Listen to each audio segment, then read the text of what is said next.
గురుభ్యో నమః. మనం పురాణాల్లో ఇలాంటి కథల్ని వింటూ ఉంటాం. ఎక్కడంటే బహుశా మనం రామాయణంలో వినుంటాం. ఎక్కడన్నా వర్షాలు కురవకపోతే ఋష్యశృంగుల వారిని తీసుకొచ్చి హోమం చేయిస్తే అక్కడ వర్షాలు కురుస్తాయి అన్న విషయాన్ని మనం విని ఉంటాం. అలాంటి సంఘటన మనకి కలియుగంలో జరిగింది. అది నిరూపించింది ఎవరో కాదు, మహాస్వామి వారే.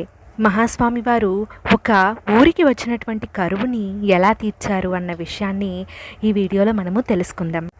అలాగే మహాస్వామి వారు పుట్టినరోజున జరిగినటువంటి అద్భుతాన్ని కూడా మనం ఈ వీడియోలో తెలుసుకుందాం. ఇది 1983 జూలై నెలలో జరిగినటువంటి ఒకానొక సంఘటన. ఇది కర్నూలులో జరిగింది. ఆ సంవత్సరం 1983 సంవత్సరము జూలై నెలలో కర్నూలు పట్టణంలో కామకోటి పీఠ స్వాములు చాతుర్మాస్యం చేశారన్నమాట. ఎవరెవరంటే పరమాచార్య స్వామివారు, శ్రీ శ్రీ శ్రీ చంద్రశేఖరేంద్ర సరస్వతి స్వామివారు, అలాగే జయేంద్ర సరస్వతి స్వామివారు, మూడవ ఆచార్య స్వామి అయిన శ్రీ విజయేంద్ర సరస్వతి స్వామి, ముగ్గురు కూడా ఆ చాతుర్మాస్యంలో పాల్గొన్నారు. రాష్ట్రం నలుమూలల నుంచి, పరిసర ప్రాంతాల నుంచి కూడా ఆ ఆచార్య త్రయాన్ని సందర్శించుకోవడానికి వేలాది మంది ప్రజలు వచ్చారన్నమాట. స్వాములు కాలు పెట్టడానికి పూర్వం కర్నూలులో ఎలా ఉందంటే భయంకరమైనటువంటి నీటి కరువు ఏర్పడింది.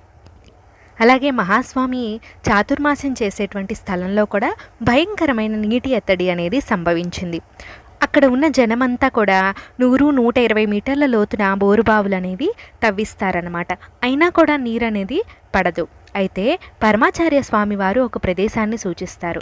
ఆయన సూచించినటువంటి ప్రదేశంలో 20 మీటర్ల లోతుకే సమృద్ధిగా నీరు పడటం చూసి అక్కడ జనులంతా కూడా ఆశ్చర్యపోతారన్నమాట. అంతేకాకుండా ఒక ఆదివారం ఆ ముగ్గురు స్వాములు కూడా సమీపంలో ఉన్న నదిలో స్నానం చేద్దామని వెళ్తారు. అలా వెళ్ళేటప్పటికీ అక్కడ ఆ నదిలో మోకాలు లోతు కంటే కూడా ఎక్కువ నీరు అనేది ఉండదు.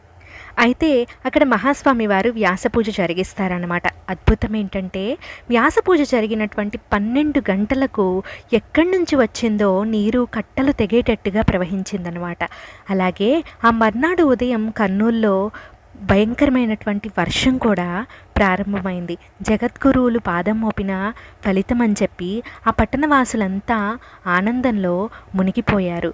మరోసారి పరమాచార్య స్వామి కలియుగ ఋష్యశృంగులని నిరూపించారు. అలాగే మరొక సంఘటన ఏంటంటే 1960 మే నెల స్వామి మధుర సమీపాన ఇలయత్తాన్ గుడిలో వేంచేసి ఉన్నారనమాట.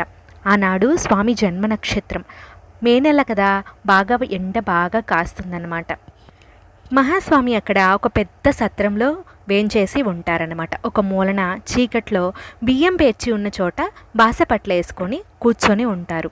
భక్తులైతే అక్కడ ఎక్కువగా ఉండరు. బాగా ఎండ కావడం చేత కొంతమంది తక్కువగానే వచ్చారనమాట. కొందరు సువాసినులైతే పళ్ళు పూలు తెచ్చి స్వామికి సమర్పిస్తూ ఉన్నారు. కొందరు హారతులు పడుతూ పాటలు పాడుతూ ఉన్నారు.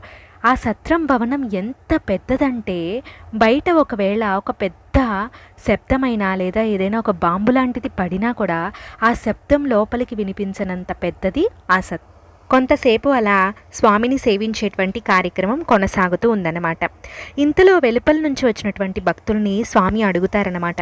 అరవంలో అడుగుతారు స్వామివారు. బయట వర్షం కురుస్తుందా అని చెప్పి బయట నుంచి వచ్చిన భక్తుల్ని అడుగుతారన్నమాట. అప్పుడు భక్తులు ఆహా కురుస్తుంది అని చెప్పి చెప్తారనమాట. అప్పుడు స్వామి పెద్ద వర్షమా అంటారు. అప్పుడు భక్తులు బ్రహ్మాండంగా కురుస్తుంది, మేము సత్రానికి బయలుదేరి వచ్చేటప్పుడు ఎండలో మా తలలు మాడిపోయాయి, కాళ్ళు కాలాయి అని చెప్పి చెప్తారనమాట. ముత్తైదువులు స్వామికి హారతి పట్టే సమయానికి పిలిస్తే వచ్చినట్టు వచ్చింది అంత పెద్ద వర్షం, అది మే నెల ఎండలో. మరి ఇలాంటి నిదర్శనాలే కదా మహాస్వామి కలియుగ ఋష్యశృంగులు అని నిరూపించడానికి తార్కాణం. అపార కరుణాసింధుం జ్ఞానదం శాంతరూపిణం శ్రీ చంద్రశేఖర గురుం ప్రణమామి ముదావహం. For more updates please subscribe my channel, like, share, comment. Thank you.